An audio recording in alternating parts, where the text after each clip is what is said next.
Bonjour Pierre Lemeur, pouvez-vous vous présenter en 3 mots? Écoute Sébastien, donc moi comme tu as dit c'est Pierre, j'habite à Angers et je joue maintenant à Bushman. Je termine ma 2e saison à Bushman et avant j'étais au Lac de Maine, sur ce beau terrain, théâtre de mes anciens espoirs. Voilà. Peux-tu te décrire en 3 mots? En 3 mots, je dirais écoute, chambreur, à l'écoute des autres et puis voilà, j'aime bien m'amuser, faire la fête avec mes potes, un peu comme tout le monde on va dire. Peux-tu nous parler un peu de tes coéquipiers à l'ES Bushman? Pour toi, qui est le plus chambreur du groupe? Le plus chambreur? Franchement, je vais pas te dire un joueur, je vais te dire le coach. Notre coach de la 2, Stan La Rochelle. Toujours le premier à chambrer, à s'amuser. Toujours sérieux le dimanche, bien sûr. Mais dans les apéros, c'est le premier à chambrer. Je vais rester là pour le moment parce que j'ai quand même encore envie de jouer, il reste 2 matchs. Voilà. Le plus fashion du groupe? Je dirais... il y a un petit jeune qui est pas mal, quand il va en boîte, il est toujours bien sapé, c'est Flo Vidello. C'est le plus beau d'entre nous et surtout il a des pas de danse incroyables.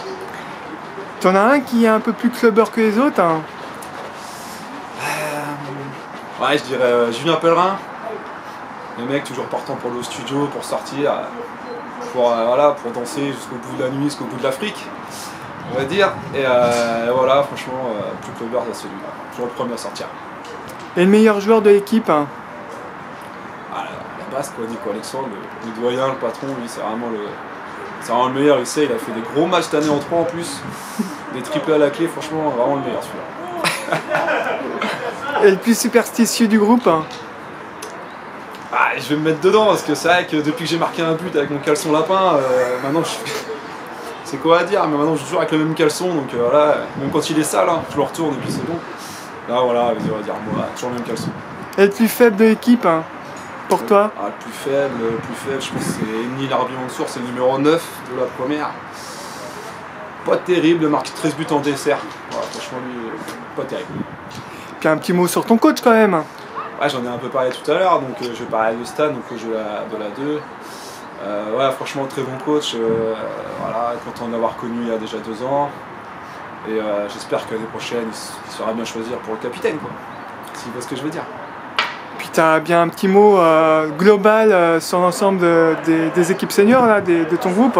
Écoute, on va dire que c'était une belle année avec les objectifs qui ont été remplis, même si c'est pas encore totalement fini. Donc franchement à Bushman il y a vraiment une bonne ambiance, toujours du monde à la fin de l'entraînement et donc c'est pour ça je vais signer une 3e année avec grand plaisir et c'est un honneur de jouer avec tous ses partenaires et ses coachs aussi, je pense aussi à François Lecoq bien sûr. Voilà. Justement, qu'est-ce que tu peux me dire sur François? François franchement jeune entraîneur mais un très bon entraîneur, surtout par rapport à ses entraînements. Franchement j'ai jamais vu un entraîneur qui faisait autant de bons entraînements. Donc si je veux me mettre capitaine l'année prochaine aussi, il n'y a pas de souci. Donc voilà, franchement très bon entraîneur et j'ai beaucoup appris en 2 ans à ses côtés, même s'il m'a recasé en numéro 5, alors qu'à la base j'étais un grand numéro 10. Je lui en veux pas.